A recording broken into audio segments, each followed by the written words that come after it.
God can't die, then how could Jesus be God? And so that was another thing. Very major point, obviously, that caused disruption in the 2nd and 3rd century church. Another point was the distinction between the laity and the clergy. We see that in a lot of churches today. The laity and the clergy. Well, that distinction happened in about the late 2nd, early 3rd centuries. The word laity comes from a Greek word that laos, which means people. Well, when we look at that word and how it's used in the New Testament, all Christians are part of God's people. The word clergy comes from a Greek word that means an inheritance or a charge. For example, in 1 Peter chapter 5 and verse 3, the Apostle Peter tells elders that they don't need to lord it over God's flock, over those who have been given into their charge. That's the word clergy. Well, in that passage, obviously, the word clergy is referring to all Christians.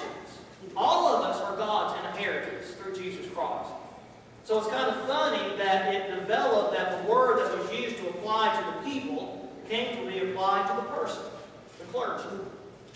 And then one last point I want to make, and that is in these, and we see this as early as Clement, who wrote at the time the Apostle John, around the late 90s A.D. They began using priestly terms from the Old Testament to refer to New Testament things in the New Testament, Christian things in the New Testament. For example, they use the word sacrifice to refer to the Lord's Supper. The problem is the New Testament never uses terminology like offering a sacrifice in the Lord's Supper.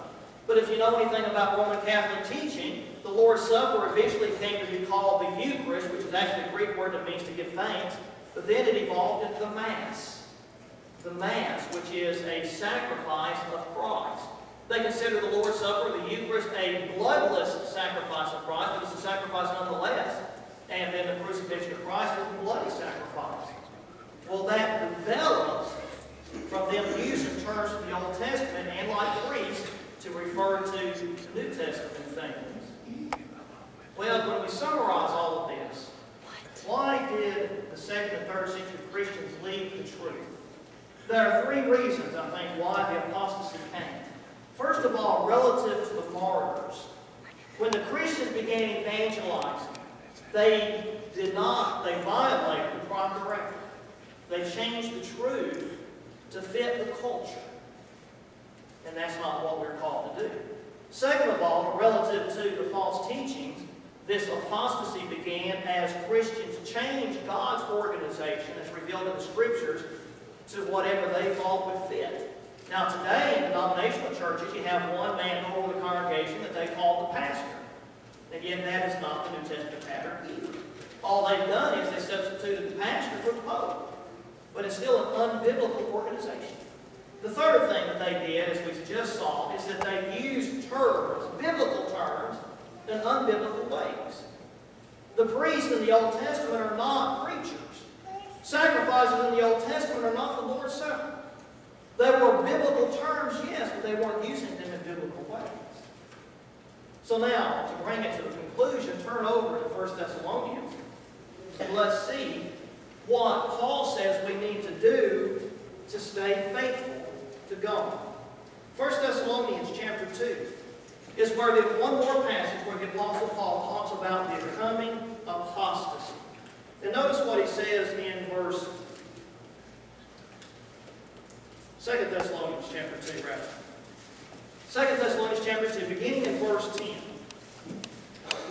He says that false teachers are going to come with the activity of Satan, verse 9, all powers and signs and false wonders, verse 10, with all the deception of wickedness for those who perish, because, notice, they did not receive the love of the truth so as to be saved. So we need to love the truth. The truth needs to be at the heart of our hearts and the heart of our lives. What is the truth? And then look at verse 12. Verse 11, for this reason God will send upon them a deluding influence so that they will believe what is false, in order that they all may be judged who did not believe the truth and took pleasure in wickedness. So we need to believe the truth. It's not enough just to love the truth, but we've got to believe the truth. And then in verse 13, he says, we should always give thanks to God for you, brethren, beloved by the Lord, because God has chosen you from the beginning for salvation through sanctification by the Spirit and faith in the truth.